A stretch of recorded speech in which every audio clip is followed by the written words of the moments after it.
And we're here with War Boss John Ontto, ending up finishing at 9th place at AdeptiCon with this off-meta orc list.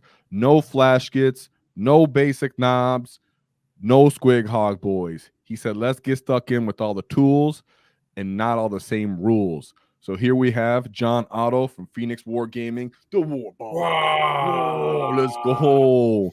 So we're going to go over his list, and then we're going to talk about some questions and key points I have about his list that I think we can all learn from and get some insight with. So I'll go over it real quick, just like I do. So we have a Beast Boss on foot, a Big Mech and Mega Armor with Cunning but Brutal, Boss Snickra, Boss Zagstruck, love that guy, Mazra's Scrag Bag, War Boss with Follow Me Lads, War Boss and Mega Armor with Ed Wappa's Kill Chop, 2 Weird Boys, interesting, 1 Beast Snaggle Boy unit, 1 10-man unit of boys, and then 1 big 20-man mob of boys, 3 trucks, 2 units of Gretchen, 2 units of Mega Knobs, 1 with Twin Kill Saws, 1 with Power Claws, 2 units of Storm Boys. Boom, there it is. All right, so his off-meta list, as you can see, none of the typicals, doubling down on the Weird Boys, Boss Zagstruck, no one ever brings Zagstruck. So let's come up with a few ideas. How did you come up with this list, and what do you call this archetype? What do you base this gameplay idea from? I came up, so to go back to I was having lunch with my friend Dan. I'm gonna ramble for about 2 minutes, and then we'll, and since this is gonna be like maybe one of the last times I'm going to play the championships because I want to get into old world. He's like, just go super hard, super sweaty. So we built like a list with the usual tools, flash gets, gas, all the other tools. Mm-hmm. And I said, cool. All right. I submitted it. And then at work one day, and I'm like, man, this just isn't my play style. So at work on my lunch break, I literally built this exact list. And I said, you know what? I'm going to do this. And I'm going to play fixed objectives all the day on the Monday before deadline submission, submitted it, turned my phone, done. So I knew in my heart I was going to take this list, play fixed, probably go 2-2, and still have a great time playing this list. As far as the archetype, I don't really know if it has one. It's like archetype trash. Archetype fixed? Archetype trash? Trash, yeah. Did it feel like trash even though you didn't have a ton of units? You did have a pretty like character trash. Heavy. It didn't feel like trash because every unit still scored me points. But okay. Like I could go through every list and put a particular. Every unit did something in at least one of the rounds that scored multiple points. Especially like Snickrat scored me probably 60 to 70 points the whole tournament. Yeah, that's fantastic. What's up with the double Weird Boys? I was gonna say, so only one can roll their ability each turn. So why'd you bring 2? Well, so I brought 2 for the purposes of the fact that one was gonna go in the 20-man, one was gonna go in the solo. So if I knew I was gonna take fixed all throughout AdeptiCon regardless, so it's like this forces my opponent to be like, do I screen out it's easy to screen out 20 boys. But is it hard? Is it easy to screen out a 40mm base? No. Absolutely. So some armies can do it. Some armies can't do it. So like if you run into knights, they have a lot of knights, but it's hard. You could probably squeeze one little. And if you get one little 40mm behind a piece of terrain, he jumps over there, scores you behind enemy lines, or teleport homers, or both. Or scores you engage. Or engage. So I know when we spoke before, you were very into tactical, which I understand why, because you always played a lot of models, pressure, moving around the table a lot. So what's up with you? How do you feel now about between fixed and tactical? What's going on here? Is it just this list archetype, or do you feel going forward you're going to build around fixed? I think I'll do a 50-50 mix. There's a reason for taking fixed because it does give you that extra chance in case your Gretchen don't make you a CP. But also, too, I'm tired of leaving stuff in corners, like round 1, round 2. Right. If I don't get investigate signals. I'm tired of having to I need to kill a vehicle, but they're all Imperial Knights, and I can't deal with T10 right now because.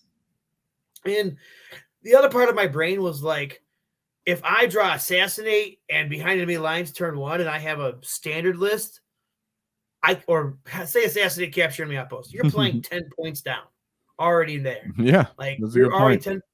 you're 10 points.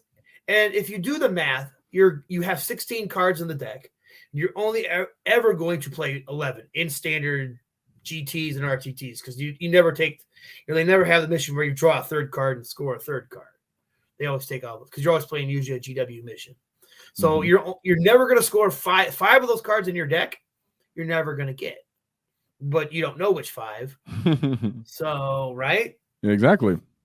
And I like the fact that Fixed is scoring you assured points to keep that momentum with Orks going forward, because you can't fall back in points as our army is kind of known to die off and lose steam throughout a game. So if you start back foot in points, you might just end the game with no models and leftover in points. So that's a good point. And this way, guaranteed, if you take teleport homers and engage, you can at least get 6 points turn 1. And while you can't score primary turn 1, you're already up 6-0.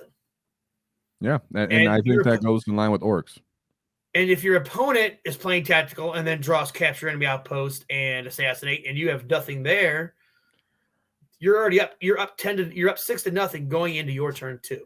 I think that's really interesting because we all know that matchups are a factor sometimes in the play, but cards are such a huge factor too. And when you word it like that, I can either end up 6 points behind turn 1, or they can end up 10 points behind turn 1 if I simply switch to Fixed. But you have to build that into your list, because Fixed aren't necessarily something you just willy-nilly do. It takes a bunch of different trash units to kind of do that. So I would say it does fall under the trash archetype. But under this trash archetype, what was your MVP unit? It's a tie. It's really a tie between Snickrat did a lot of work for me, and the 10-man Storm Boys did a lot of work for me as well. Whether that they were coming in, I never put them in reserve. I always had them on the table because they can always get a target for Here We Go. Yes. Turn 1. And because we met at Armed Forces Day, how much work they did for me as well. And they have such a huge threat range. People have to respect that. Yeah. A lot of the time people are constantly pre-measuring you because your wall is the only turn that you get movement shenanigans or real threat range. So besides that, they're like, you move here, you do this. Okay, nothing I have to variables I have to account for. Throw in a Storm Boy unit in there. Not only is it fast enough to close the distance, advancing and charging, Zagstruck can actually clap when he's in that unit. The extra Power Claw helps clap when it's in that unit. They can wrap and trap transports, but then not reliably kill them. And they can hunt down little skirmishy, kind of annoying fast units that maybe shoot and scoot, all types of different things that most of the time we don't have tools for. And the fact that we get constant pressure without calling the wall seems like a huge benefit. So I'm glad you brought that back. Yeah. The other thing, my third case of MVP was the 20-man boys, because every game, turn 1 or 2, I was jumping them and spending Here We Go on them, jumping them and throwing them into something that I wanted to tie up, or just put 42 OC on an objective. So you was either boys or Storm Boys getting Here We Go, is what you're saying. But speaking of the 20-man boys unit, 20 boys without gas or a wagon? What's going on here? What's up? Talk to me. I know. Explain that. Let's go. I didn't even put a knob banner in them. I mean, you put a weird boy, so you kind of. I mean, at least you had 2 leaders. But what's going on there? Explain a little bit your thought process and how they were used. Again, they were a turn 1 jump. Pretty much every game, I turn 1 jumped them. I don't think I failed. No, turn 1, they were always getting to jump, except for round 2 against the Eldari. I kept them back for screening. 20-man boys can pretty much block out an entire deployment zone. Yeah. Right? Sure. Yeah. So, but every time that I would spend 1 CP, if my Gretchen gave me a CP, I would spend 1 at Here We Go to jump them and then hopefully roll a 7 with a reroll. You have that spare reroll. But they can also get you engaged because it's easy to put 20 boys up in a table quarter right off the bat. Yeah, you throw them into something. Not too many people have enough sweep attacks to kill 20 boys. If they do, you're 20 boys though, but then you still have 2 separate characters to score you engage or deploy a teleport homer. Yeah, that's a good point. So was Follow Me Lads a big deal, or did you just have it in case? I had it just in case I Yeah, needed to yeah. walk it. I probably should have flip flopped, kind of but brutal, and the Follow Me Lads on the Big Mac and Mega Ah, Armor. okay. There's That's a good point. That's something good to bring up because you had it on I the Big should Mac. I should have flip flopped those two. That would have made the boys more of a would give the boys probably top MVP because round 3 I ran into Imperial Knight. I multi charged 3 War Dogs because he put them all together, and I just was sitting there getting kicked all the day, and I couldn't like do nothing. But I was picking them up. I picked them up in a couple turns, but I'm being able surprised the to War fall Dogs back. didn't beat you up a little bit too. They got sweep attacks a little bit. No, they were the shooty ones. Oh, the autocannon ones. Yeah, yeah, yeah. Okay, Yeah. that's great. So they were Speaking just of what you could have switched up between your characters, what's going on with the how do you like and how do you use your mega knobs? Because I see you have a Big Mech and Mega Armor, and then you have the War Boss and Mega Armor. So explain the 2 units, who got what, and how you kind of used what for what, how you how you introduced them, how you got the charges off, or who stood still, who scored for you, stuff like that. Because everybody's killing Custodes, so the fact that you brought Mega Knobs and other people do too, what's up? Drop some knowledge. Well, the War Boss and Mega Armor automatically went into double kill slots just because we have you've talked about this hundreds of times on the channel that the 2 attacks piece is just bad. It's bad, and It's insulting. it is. Yeah. So I figured, but being the strength 12 with twin linked gives them a better efficiency hitting on 3s. It feels good. Right, it feels good. It feels right, really good. right. Especially on that WAAAGH too, on their strength 13, you can woo knights on 3s rerolling. I mean, the additional attack comes in, you pop Carnage on them, maybe all of a sudden you're like, for them devs, you know. it could feel good. Okay, It does. So, and then I figured, well, I needed some unit to be like an anvil, and that was going to be my Mega Knobs with the combi weapons. The shooters are nice, but would you rather shoot 6 shots of garbage or 2 shots each with potential for dev wounds? There's so much infantry. There's so much infantry in the game. Like, okay, I killed maybe a couple guys here and there with the dev wounds, but mostly because the Big Mech's ability is to reroll 1s to hit. You're not doing anything other than his gun rerolling 1s. So, like, why not put a shooty unit in there? And the Power Claw does give you that little extra attack, 3 versus 2, to make up for that loss on the difference. So on a WAAAGH turn, they get 4. So you're picking up 2 on average, just on dice alone. So without needing the exploding 5s. And so and they're still hitting on 4. So yeah, it does help with that. So they were your anvil while more people were acting like your hammer. Did you feel like they held up? What did dislodge them? Did they score you points? They dislodge. They were able to stand up to a lot of night shooting, like a lot of the Meltas. Okay. A lot of the Armiger Melta guns, because like, okay, then I get to bring a guy. Oh, sorry, you didn't kill the whole squad. Guess what? One guy comes back. I healed the guy who got hurt, and then I also bring a guy back. And also like people use those strategically to give yourself 2 more inches of movement. So when you bring a guy back, as long as you stay in coherency, that's a good point. It's a 2 extra inch movement. So that's a real good point. And you're only a squad of 6, so you only need to be in coherency of 1 model. Yeah. Versus like if you took 6 Mega Knobs and the character, you'd have to be within 2 of 2. Yeah, that's a good point. Then you're moving around, stringing, screening. Okay, so not only is it durable, but you're kind of getting some shenanigans for maybe screening and moving a little bit with them too. That's interesting. I actually didn't consider that part. If you put them in cover too, they're still getting a 1-up. So your small arms, I mean, they're still a 2-up save is still really good. But having a 4-up in, I mean, 4-up involves go hot, cold. Either there were a couple games they were hot, and a couple games they were just cold. And that's just with the way of 4-ups. Yeah, the way 4-ups are on 10th edition. So yeah, for sure. One time I was running this, and I ran into a bunch of exocrines, and they just picked them up in 1 turn. I was like, oh, oops, so it's whatever. But the fact that you're willing to go for it and do it, and you were thinking, I can get extra movement with them also, is another point that's pretty interesting to me that I didn't consider. So I like that.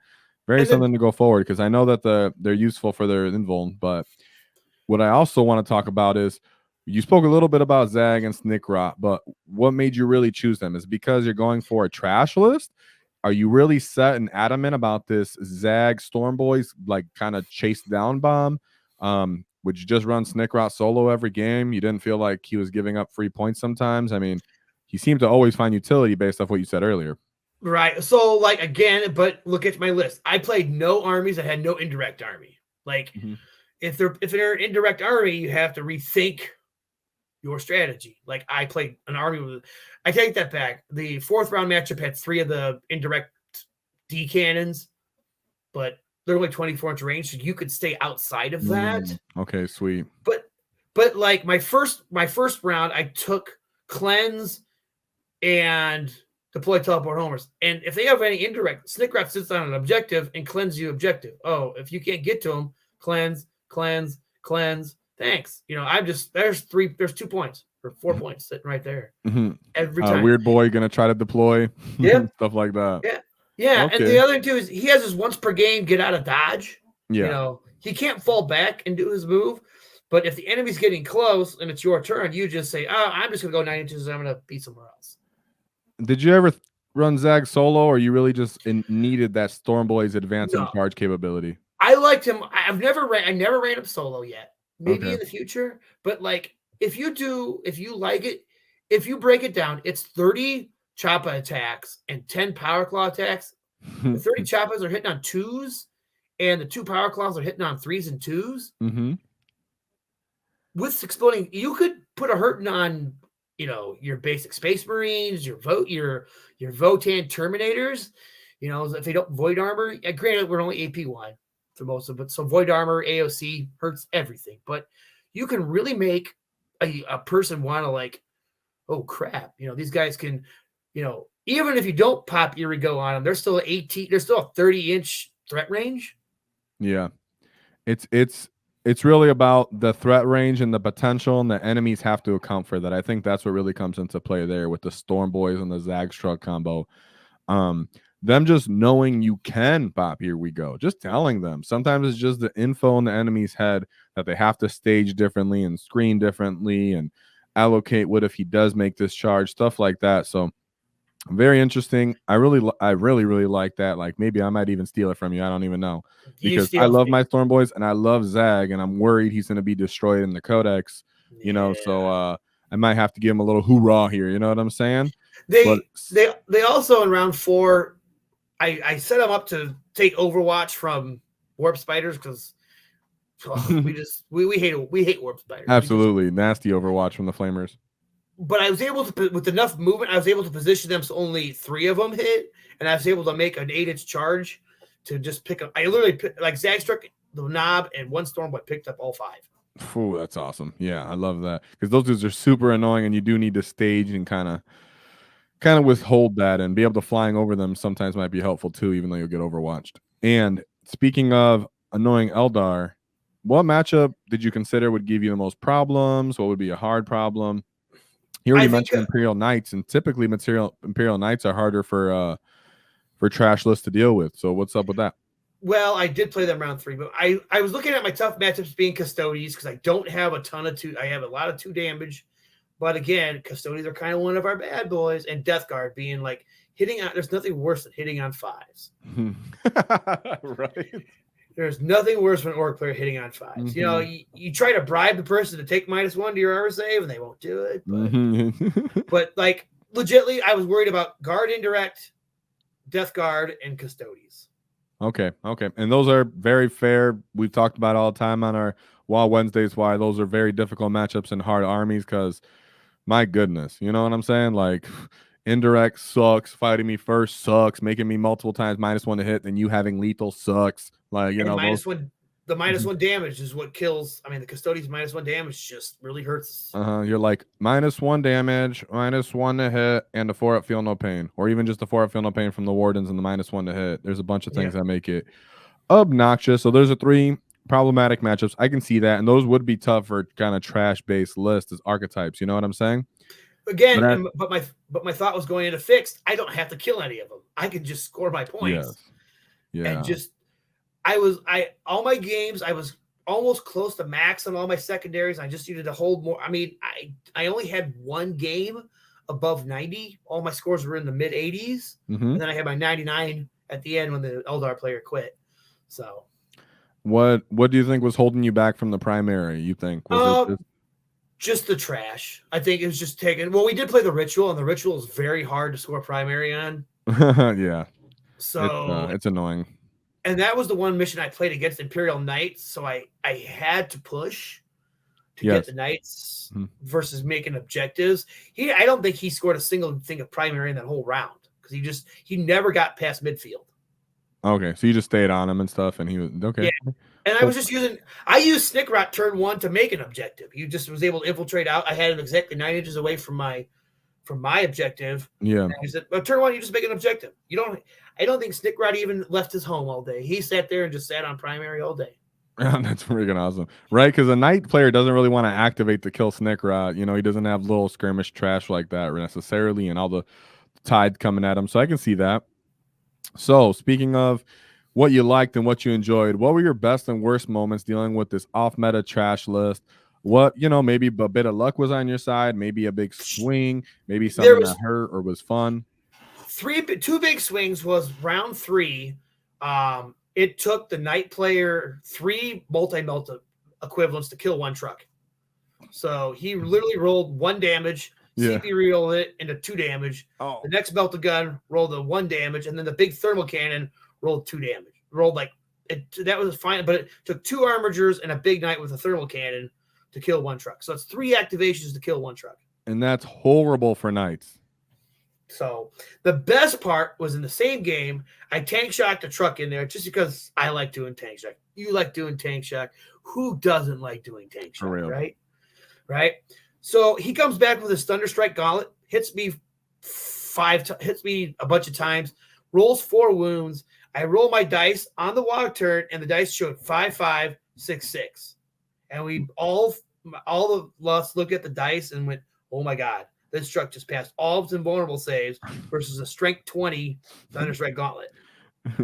Which that moment there won me the game because the truck stayed alive 1 turn in order for the twin Killsaw Meganobs to come in and just take care of that, finish taking care of that big knight. Oh, that's fantastic. But that's really what sometimes happens in the Knights matchup because they're pretty they're good, very good weapons, but they don't have a ton of volume necessarily, which means when we start rolling hot on those invulns or surviving their resource allocation, it's a big deal for them and they hate that. But if they get lucky and they start killing us too efficiently, that can be a hard matchup too sometimes, right?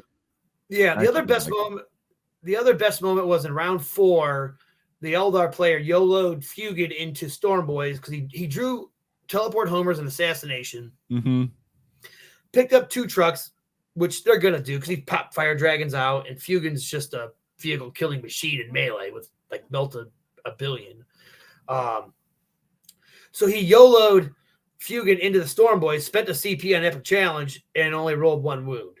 So I passed my invuln, and then the 30 Storm Boys came back in, killed Fugid, and then he didn't get back. Then he rolled his 1 and didn't get back up. So he was already on turn 1, already just salty already after that. And then the other part of that game was a Snickrot rolling a 10-inch charge, picking up a Warwalker on a non-WAAAGH turn. What the heck? That's random as heck. It's crazy. It's totally random. Like I hit all the times with an extra 1, so he had 6 attacks, so I picked up 7. I rolled 5. I needed 5s to wound. I rolled like 2 or 3, but then when I came to the Twin Link, I picked them all up, and he just failed all the saves and just died. The Warwalker just died. And what were your matchups? The 5 games? So the first game was Iron Storm, Spearhead, Dark Angels with 3 Redemptors, the usual Tech Marine, Lugenic, the usual stuff, and he had one land speed, the Dark Shroud, and then a couple scouts and an infiltrator. He needed to go second. He couldn't. I gave him nothing to shoot at round 1. Yeah, nothing. Like, well, what am I supposed to do? Give you something to shoot at? No. So he went out. I staged like a proper orc player should. It was Scorched Earth, so I had Weird Boy teleporting to one side and then Snickrot to the other side to cleanse. So I was cleansing the outside of the one solo Weird Boy and Snickrot were just cleansing all day. Cleanse. That's fantastic. Continue. No, continue. Round 2 was against a kind of a fluffy Eldari list. He had no Wraithguard, no Night Spinners, but this guy had some amazing work done. Like he converted all his models from Wood Elves. Like amazing. But like he had the Avatar, Farseer, but like I could tell he was more of the fluffy player, but Eldar's still good in fluffy lists. Yeah, for real. I mean, most of the Dashies are still good. And he still won his round 1, so it's not like he was not understanding of what he was doing. So he is just like, I don't know how I'm gonna deal with Mazrog, and so I just kept hiding Mazrog till he was like, okay, that's just. I was already I already had the foot down on him, and it's like let's just have the Mazrog and Avatar show off. So okay. I charged him, and Mazrog just picked him up. Like my Mazrog goes hot or cold. There's no middle ground. It's either hot or cold. So I would love a middle ground. But yeah. What was your third matchup? Third matchup was the Imperial Knights on the Ritual and Hammer and Anvil, and then my first turn. Yeah. Oh, sorry. Go ahead. You said what first turn on round 3? What was it? My first was round 3, the Ritual against Imperial Knights. He had 8 small dogs, Canis, and another big knight. And turn 1, I jumped my 20 boys. He had 3 armature the shooty ones all next to each other. So when I made my 7-inch charge, so I was literally put 20 boys in a war boss just sitting there all day, and like he had Canis right behind him. So my god. Yeah. So that's like awesome. His knights were all just those 4 knights were just all boxed in. So he had to like squeeze Canis back he had to literally move Canis back for 1 turn because he didn't have enough because of terrain. Yeah. And he just kept the dogs there just kicking me because I mean they have a lot of attacks, and so eventually he was able to sneak another small one out, but after I picked up 2 of them just with boys in the war boss. That's crazy. So, and then round 4 was against a better Eldari list. He had the Avatar, 3 of the indirect D cannons that do dev wounds. Yeah. 2 units of warp spiders, unit of swooping hawks, scorpions, fire dragon, the Fugan, and that's the guy who was like, we were both 3-0 at the time, so I'm kind of like, wow, all right, well, okay. I was like, man, if I go first, I set up to go first to be like, okay, if I go first, I'm putting the pressure. I'm just putting the gas on. Yes. And just gonna punch him into his because he had no Night Spinners, no Wraithguard. Okay. No, okay. But I went second, and then he popped up trucks. But that's when he was just like, he drew Assassinate and teleport homers and didn't even teleport homer that turn. He just threw his stuff out and wanted to kill as much as he could. And I didn't declare my WAAAGH turn when my slap back was good. Mm-hmm. Turn 2, the Avatar comes in on the WAAAGH turn, picks up all the twin Killsaw Mega Knobs, but then the War Boss fights, and I did 8 dev wounds to the Avatar. Oh. Yeah, because he had Headlopper's kill drop him. I'm pretty lucky considering he only has like 5 attacks, right? Or 4? He has 6 attacks, 7 on a WAAAGH. Okay. So, and I was wounded, and I was only wounding on 5s. So, yeah. Or no, maybe I was wounded on because I think he's only toughness 11, but he was -1 to wound. Yes, those 4s. Yeah. Okay, and then your 5th game was Tau. My 5th game was Tau against the guy who won. Basically won the 250, won the championship. Yeah, he won AdeptiCon. So, and I look at his list and I'm like, he's a smart player because he's asking me what my threat range is for every unit. I'm like, yeah, okay, yeah, this is because we went back to Scorched Earth. We played the same 4 missions, so like it was all Dawn of War deployment. So he basically set everything up at the maximum distance that only 1 Stormboy unit could hit his line turn, as a good competitive player would. Mm-hmm. So I'm like, what do I do? Do I take my shot? So I jumped he went first, didn't shoot much because I had, again, I'm not going to leave stuff out in the open for him to shoot at. I used the firing deck for the Mega Truck, the Big Mech and Mega Armor. I picked up 2 crisis suits because I rolled 6 damage each time. And I was like, ooh, okay.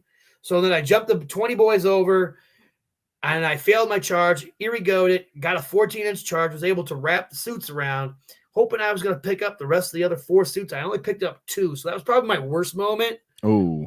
I thought that the 20 boys with exploding 5s and the war boss and the weird boy could pick up at least 4 more, pick up all the suits. Okay. And they only picked up 2. So it still left them with 2 suits. Oh. And the commander left. And then the boys just took. I made the mistake of sitting on an objective. And when Orks sit on an objective against Breachers, yeah, they get all the throttles. You're getting everything. So, I mean, the other disappointing thing was Mazrok couldn't kill a devilfish for an extra turn. Right? That's exactly what happens with Mazrok, dude. He doesn't kill stuff when you need him to, and then he overkills stuff when you really didn't care. You're like, what the? All right, bro. Why didn't you do that earlier? Yeah, because he threw a devilfish right in front of Maz, and I'm like, okay, we'll see. And I told Brandon that my Maz is either going to kill this thing in one swap, or he's not going to do anything. And what hurts Maz is that AP1. What'd you end up doing with your beast boss? He did a lot of things for, like I said, he was just mostly he was great in the Tau matchup. Him and 3 other Beast Nugget boys picked up a Riptide, actually. Yeah, dude. They definitely help in that matchup for punching through those guys, especially now in the WAAAGH turn. Did you find yourself reserving anything? No, everything. I think every game 4 was the only thing game 4 was the only thing I put Unified Storm Boys in reserve, but everything on the table. Really? So this unit of Storm Boys never went into reserves besides one game? Yeah, one game. What were you doing with them? Yeah. Doing the cleanse and deploys? Yeah, I was cleanse and deploy. I was cleanse and deploy teleport numbers round 1.